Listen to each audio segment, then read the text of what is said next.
Meet the editors ആണ് പ്രേക്ഷകർ കണ്ടുകൊണ്ടിരിക്കുന്നത്. ആശ്വാസകരമായൊരു വാർത്തയോടു കൂടിയാണ് ഈ വാർത്താ ദിനം അവസാനിക്കുന്നത്. ഏറെ സന്തോഷകരമായ വാർത്ത. കുഞ്ഞിനെ പരിക്കുകളൊന്നും ഇല്ലാതെ തന്നെ 2.5 വയസ്സുള്ള കുഞ്ഞാണ്. അതുകൊണ്ട് തന്നെ വലിയ ആശങ്കയോടുകൂടിയാണ് ആ തെരച്ചിലിന് പോയതും. 20 മണിക്കൂർ ആ കുഞ്ഞ് 2.5 വയസ്സുള്ള കുഞ്ഞ് സർവൈവ് ചെയ്തു. അവസാനം പരിക്കുകളില്ലാതെ അതിനെ കിട്ടുന്നു എന്നുള്ള ആശ്വാസ വാർത്ത അത് കേരളത്തിനാകെ ആശ്വാസമായി മാറുകയാണ്. ഇതിനകത്ത് പോലീസിന്റെ വെല്ലുവിളി എന്ന് പറയുന്നത് വലുതായിരുന്നു. ഇല്ല, ഇനിയുള്ള സമയത്തും ആ വെല്ലുവിളി വളരെ പ്രധാനപ്പെട്ടതാണ്. എന്തുകൊണ്ടാണെന്ന് വെച്ചാൽ നമ്മൾ നേരത്തെ കാണാതായിട്ടുള്ള കുട്ടിയെ സംബന്ധിച്ചിടത്തോളം സംസാരിക്കാൻ പ്രായമായിരുന്നു. ഈ കുട്ടിക്ക് 2 വയസ്സേ ഉള്ളൂ. എങ്ങനെയാണ് ഒരാളെ ചൂണ്ടിക്കാണിച്ചിട്ട് ഇയാളാണ് എന്നെ തിരിച്ചറിയാൻ കഴിയില്ല? പക്ഷേ ഇപ്പോൾ ഏറ്റവും ഒടുവിൽ വരുന്ന വാർത്ത, ആ ഡോഗ് ഓട്ടം നിർത്തിയിരിക്കുന്നത് വടക്കേ വിളാകത്താണ്. ആ പോലീസ് നായ ഓട്ടം നിർത്തിയിരിക്കുന്നത്. അതായത് കുട്ടിയെ ഉപേക്ഷിച്ച സ്ഥലത്ത് നിന്നും 300 മീറ്റർ മാറി ഇപ്പോൾ നായ ഓട്ടം നിർത്തിയിരിക്കുന്നു. ഇതെല്ലാം സാഹചര്യ തെളിവുകൾ മാത്രമാണ്. ഈ കുട്ടിയെ കൊണ്ടുപോയത് ഒരാളാണ് എന്ന് കണ്ടെത്തിയാൽ പോലും എത്തുക ബുദ്ധിമുട്ടാണ്. അയാളെ സമ്മതിക്കണം. രാവിലെയും ഈ പോലീസ് നായ മണം പിടിച്ച് കുഞ്ഞ് കിടന്നിരുന്ന ഇടത്ത് നിന്ന് ഏകദേശം ഒരു 400 മീറ്റർ മാത്രമാണ് രാവിലെയും പോലീസ് നായ ഓടിയത്.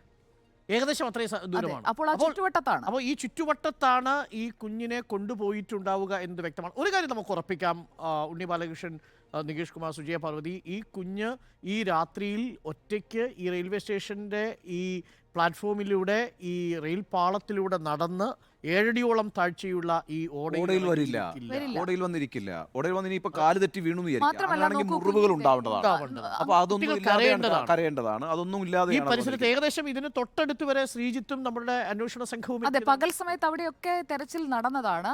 അപ്പോൾ അതിൽ നിന്ന് എത്താൻ കഴിയുന്ന ഒരു അനുമാനം, രാത്രി വൈകി ഇരുട്ട് വീണതിന് ശേഷം ആ ഓടയിൽ കുഞ്ഞിനെ കൊണ്ടുപോയി കിടത്തുകയാണ് ചെയ്തത്. ഉറപ്പിക്കാവുന്നതാണെന്ന് തോന്നുന്നു, അല്ലേ സുജയ? ആർ ശ്രീജിത്ത് നമുക്കൊപ്പമുണ്ട്. കുഞ്ഞിനെ കാണാതായ സ്ഥലത്താണ് ശ്രീജിത്ത് നിൽക്കുന്നത്. ശ്രീജിത്ത്, രാവിലെയും പോലീസ് നായ മണം പിടിച്ച് പോയ ആ ഒരു വഴി, ഒപ്പം ഇപ്പോൾ പോലീസ് നായ എത്തിയിരിക്കുന്ന സ്ഥലം, ഇത് രണ്ടും ഏറെ അകലെയല്ല. അത് നൽകുന്ന ഒരു സൂചന എന്താണ് ശ്രീജിത്ത്? രാവിലെ സുജിയ പോലീസ് നായ മണം പിടിച്ച് ഈ റെയിൽവേ ട്രാക്കിന് പരിസരത്ത് വരെ വന്നേ ഉള്ളൂ. എന്നാൽ ഈ റെയിൽവേ ട്രാക്കിന് അവിടുന്ന് വലതുവശത്തോട്ട് തിരിഞ്ഞ് പോകുന്ന ഇപ്പോൾ കാണുന്നതാണ് ഈ കുട്ടിയെ കാണാതായ സ്ഥലത്ത് നിന്ന് റെയിൽവേ ട്രാക്കിലേക്കുള്ള വഴി. ഈ റെയിൽവേ ട്രാക്കിൽ നിന്ന് കയറി ഇടത് ദിശയിലേക്ക് പോകുന്നിടത്തേക്കാണ് ഇപ്പോൾ കുട്ടിയെ കണ്ടെത്തിയിരിക്കുന്നത്. അവിടെ ഇപ്പോൾ പോലീസ് നായ എത്തി നിൽക്കുന്നത് വടക്കേ വിളാകം എന്ന് പറഞ്ഞൊരു സ്ഥലമാണ്. ആ വടക്കേ വിളാകത്ത് ഒരു ഭദ്രകാളി ക്ഷേത്രമുണ്ട്. ഈ റെയിൽവേ ട്രാക്കിൻ്റെ വലത് സൈഡിൽ നിന്നാണ് കുട്ടിയെ കണ്ടെത്തിയിരിക്കുന്നത്. അവിടെ 7 അടി താഴ്ചയുള്ള ഒരു സ്ഥലമുണ്ട്. ആ 7 അടി താഴ്ചയുള്ള സ്ഥലത്തിൻ്റെ ഓപ്പോസിറ്റ് ഭാഗത്ത് 300 മീറ്റർ മുന്നോട്ട് മാറി ഇടത് ഭാഗത്താണ് ഈ വടക്കേ വിളാകം ഭദ്രകാളി ക്ഷേത്രം ഉള്ളത്. ആ ക്ഷേത്രത്തിൻ്റെ പരിസരത്തേക്കാണ് ഇപ്പോൾ ആ വടക്കേ വിളാകം സ്ഥലത്ത് വരെയാണ് പോലീസ് നായ ഓടി എത്തി നിന്നത്. ഇവിടെ നിന്ന് ഏതാണ്ട് 1 കിലോമീറ്റർ ദൂരെയാണ് കുട്ടിയെ കണ്ടെത്തിയിരിക്കുന്നത്. അതായത് കുട്ടിയെ കാണാതായ സ്ഥലം എന്ന് പറയുന്നത് ആ കാണുന്ന സ്ഥലമാണ്. അവിടെ നിന്ന് 50 മീറ്റർ നടന്നാലേ ഈ റെയിൽവേ ട്രാക്കിൽ വരൂ. ഈ ട്രാക്കിൽ നിന്ന് തന്നെ വീണ്ടും ഒരു 1 കിലോമീറ്ററോളം സഞ്ചരിച്ചാൽ മാത്രമേ ഇപ്പോൾ കണ്ടെത്തിയ സ്ഥലത്തേക്ക് എത്തുകയുള്ളൂ. അപ്പോൾ ആരെങ്കിലും തട്ടിക്കൊണ്ടുപോയി ഈ കുട്ടിയെ, നേരത്തെ സുജയ് പറഞ്ഞ പോലെ ഇരുട്ട് വീണപ്പോൾ കുട്ടി ഈ കുറ്റകൃത്യം ഒളിപ്പിക്കാൻ കഴിയാത്ത സ്ഥിതി വന്നപ്പോൾ കുട്ടിയെ ഉപേക്ഷിച്ചതാകാം എന്ന. അങ്ങനെയാണെങ്കിൽ ഇപ്പോൾ ശ്രീത്ത് പറഞ്ഞനുസരിച്ചാണെങ്കിൽ നമ്മുടെ ആ 2 ഭാഗവും വളരെ പ്രധാനമായിട്ടും പോലീസ് കോർഡൺ ചെയ്തിട്ടുള്ള സ്ഥലങ്ങളായിരിക്കുമല്ലോ നാച്ചുറലി. കാരണം വെച്ചാൽ ആ ഏരിയ മുഴുവൻ പോലീസ് അരിച്ചു പെറുക്കുന്നു, അവിടെയൊക്കെ പോലീസിന്റെ വിന്യാസവും ഉണ്ടാകേണ്ടതാണ്. അപ്പോൾ അങ്ങനെ ഒരു സാഹചര്യത്തിൽ ഇപ്പം നിശ്ചയമായിട്ടും കൊല്ലത്തെ സംഭവത്തിന്റെ സമയത്ത് ആശ്രാമ മൈതാനത്ത് കൊണ്ടുവന്നിട്ട് കുട്ടിയെ ഉപേക്ഷിച്ച് പോകുമായിരുന്നു. അതെ അല്ലേ? അപ്പോൾ അത് നമുക്ക് ഓർമ്മയുണ്ട്. എങ്കിലും ഈ പറയുന്ന എല്ലാ സ്ഥലങ്ങളിലും പോലീസിന്റെ അന്വേഷണമൊക്കെ നടക്കുന്ന ഒരു ഘട്ടത്തിലാണ് സുരക്ഷിതമായി കുട്ടി അടുത്ത് എവിടെയോ ഉണ്ടായിരുന്നിരിക്കണം, അല്ലേ? ആ പ്രദേശത്ത് അടുത്ത് എവിടെയോ ഉണ്ടായിരുന്നിരിക്കണം. 1, 2, അവിടെ നിന്ന് വളരെ ഇരുട്ട് വീണപ്പോൾ കൊണ്ടുവന്ന് ഇടാനുള്ള ഒരു സാഹചര്യവും ഉണ്ടായിരിക്കുന്നു. അപ്പം ഒരു കാര്യം പറഞ്ഞാൽ മതി ശ്രീത്തെ, ആ ഭാഗത്തുള്ള പോലീസ് വിന്യാസം പിൻവലിച്ചിരുന്നോ? മറ്റ് സ്ഥലങ്ങളിലേക്ക് പോലീസിന്റെ ശ്രദ്ധ മാറിയിട്ടുണ്ടോ?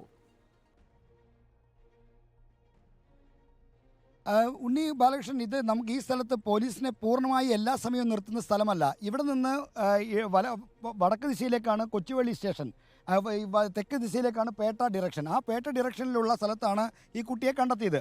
അവിടെ അടക്കം രാവിലെയും വൈകുന്നേരവും ഒക്കെ തന്നെ പരിശോധന നടന്നു.